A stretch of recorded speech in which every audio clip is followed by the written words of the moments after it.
Assalamualaikum warahmatullahi wabarakatuh. Halo sahabat cerita kehidupan. Apa kabar kalian semua? Syukur alhamdulillah kita bisa berjumpa lagi di channel ini. Salawat dan salam selalu tetap tercurah kepada junjungan kita, Nabi besar Muhammad Sallallahu Alaihi Wasallam. Tidak lupa kami sampaikan salam sehat, salam sejahtera. Semoga kita semua tetap dalam lindungan Allah Subhanahu wa Ta'ala.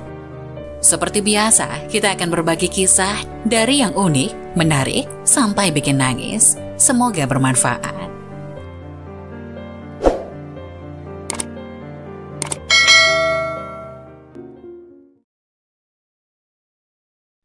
Kisah 70.000 siksa kubur terampuni berkat sholawat Nabi. Sebagaimana diketahui, membaca sholat Nabi termasuk dalam amalan dengan banyak keutamaan di dalamnya. Hal ini dibuktikan dalam salah satu kisah dari kitab As-Simar Al-Yani'ah dan At-Tazkirah karangan Al-Qurtubi tentang seorang anak yang selamat dari siksa kubur karena sholawat. Dikisahkan ada seorang anak perempuan yang semasa hidupnya jarang menjalankan perintah Allah Subhanahu wa Ta'ala. Meski demikian, ibunya senantiasa menyayanginya, bahkan hingga saat sang anak pergi meninggalkan dunia ini. Suatu hari, sang ibu tersebut pun mendatangi Imam Hasan Al-Basri radhiyallahu anhu. Ia mendatangi Imam Hasan dengan tujuan mengadukan keadaannya yang sangat merindukan putrinya. Ia berkata, "Putri saya meninggal dunia dan saya ingin menemuinya dalam mimpi," kata sang ibu, yang diterjemahkan oleh Kiai Haji Abu Khair Ibnu Abdul Manan dalam terjemah kitab Al-Mishkat Al-Hasanah. Mendengar hal itu, Imam Hasan pun memberi solusi. Ia menyarankan sang ibu untuk beribadah sembari membaca sholawat atas Nabi Muhammad SAW. Sholatlah 4 rakaat ba'da Isya. Pada setiap rakaat, bacalah surat At-Takasur 1 kali setelah membaca surat Al-Fatihah. Setelah selesai sholat, berbaringlah miring sambil membaca sholawat atas Nabi hingga tertidur, kata Imam Hasan. Wanita tersebut pun melaksanakan petunjuk Hasan dengan baik. Hasilnya ia akhirnya melihat putrinya dalam mimpi, namun sayangnya putrinya tersebut berada dalam kondisi yang tidak baik.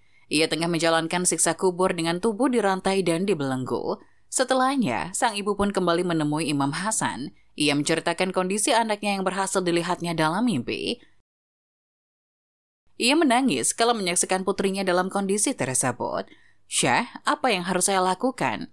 Mendengar hal itu, raut muka Imam Hasan menjadi muram karena sedih. Selanjutnya beliau menyatakan, "Bersedekahlah untuknya." Wanita itu melaksanakan sarannya. Hingga suatu malam, Imam Hasan merasa seolah-olah berada pada sebuah taman-taman surga yang dijanjikannya. Di taman itu terdapat singgasana yang diduduki oleh gadis cantik yang mengenakan mahkota dari cahaya. Gadis itu menyapanya, "Apakah Anda mengenaliku?" Imam Hasan menjawab, "Tidak." Si gadis kembali berkata, "Aku adalah putri dari wanita itu."